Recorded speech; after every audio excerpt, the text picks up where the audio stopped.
Miss হবে না আপনার পছন্দের টিভি শো। দেখুন জি5 অ্যাপে একদম ফ্রি। আপনি বুঝেন না আমার লগে অন্যায় হইতেছে, বুঝেন না আপনি? এই ভিডিওটি দেখেই বোঝা যাচ্ছে যে ধানসিঁড়ি অপরিতস্ত অবস্থায় আছে। মানে তুমি এটা কি করলে?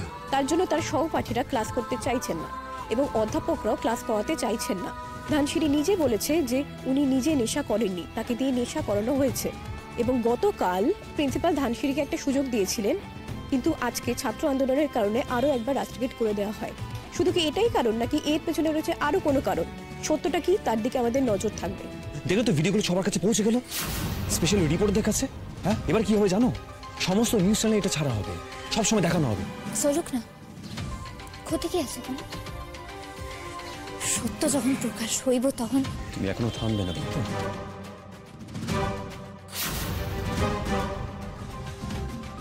স্যার স্যার আমি ওকে আটকাতে পারবো না স্যার। আপনি যেটা করবেন আপনি নিশ্চয়ই করতে পারেন, আমার সব কিছুতে সম্মতি আছে। এখন আর তুমি কি করবে রোদ্দুর? যা হবার তা তো হয়েই গেছে, ব্যাপারটা তো মিডিয়ার কাছে চলে গেল। এখন তো আমাকেই লড়াই করতে হবে, আমার কলেজের সম্মান আমাকেই পৌঁছাতে হবে। ধানসিঁড়ি তো ঘুরিয়ে হলেও আমার দিকে আঙুল তুললো, ব্যাপারটা তো যা হবার তা হয়ে। স্যার এই ব্যাপারে আপনার কি বক্তব্য বলুন? No comment. Sir sir sir sir sir please sir, please sir, sir sir sir জয় মা চলো। ময়না কি বললো? ও যা পারে কি করুক, তুমি চলো। কি হয়েছেটা কি? মা কলেজের সবার সামনে আমাদের মান সম্মান তো ডুবিয়েছে, এবার শহরের সবার সামনে এবার মান সম্মান ডুবে আমাদের। ওই ভিডিওটা অলরেডি মিডিয়া সবাই পেয়ে গেছে, এবার সেটা দেখবে সমস্ত নিউজ চ্যানেল ছাড়বে। এবার তার কত বড় ইম্প্যাক্ট পড়ে তুমি বুঝতে পারছো? চলো মা চলো। জামাই জামাই জামাই আমার কথা খান, শুনুন। তাড়াতাড়ি এসো মা। জামাই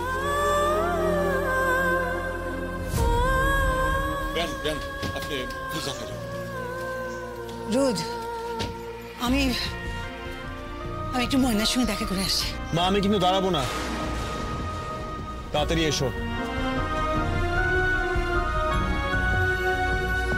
আমি তাড়াতাড়ি এসো মা। এখন আমরা কলেজের প্রিন্সিপালের সাথে কথা বলে নেব। আগের দিন আপনি ধানসিঁড়িকে ক্ষমা করে সুযোগ দিয়েছিলেন একটা।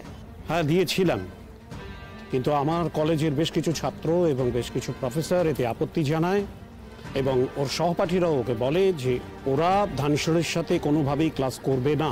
তাই আমি আমার সিদ্ধান্ত বদলাতে বাধ্য হই। আপনি কি মনে করেন ধানসিঁড়ি দোষী? দেখুন, ধানসিঁড়ির দোষী কিনা সেটার বিচার করার তো আমি কেউ নই, কিন্তু আমার ব্যক্তিগত অভিমত যদি জিজ্ঞাসা করেন তাহলে আমি বলবো যে এই মুহূর্তে আমার মনে হচ্ছে যে ও দোষী। কিন্তু ধানসিঁড়ি তো বলছে ও প্রমাণ করবে। প্রমাণ করবে? কচু পোড়া করবে। প্রমাণ থাকলে দিয়ে দিত না?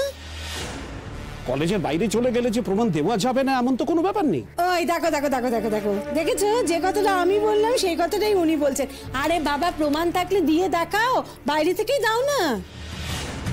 দেখুন, আগে ওকে ভর্তি নেওয়ার ব্যাপারে অনেকে আপত্তি করেছিল, তখন আমি তাদের বিরুদ্ধে গিয়েও ধানসিঁড়ির পাশে দাঁড়িয়েছিলাম, কারণ ওর স্বামী রোদ্দুর দাশগুপ্ত আমার অত্যন্ত প্রিয় ছাত্র।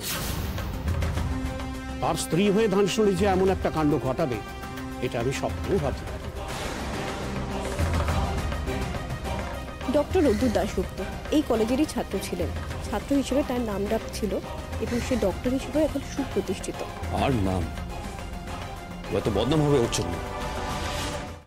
জি5 ডাউনলোড করুন আর সব এপিসোড দেখুন একদম ফ্রি।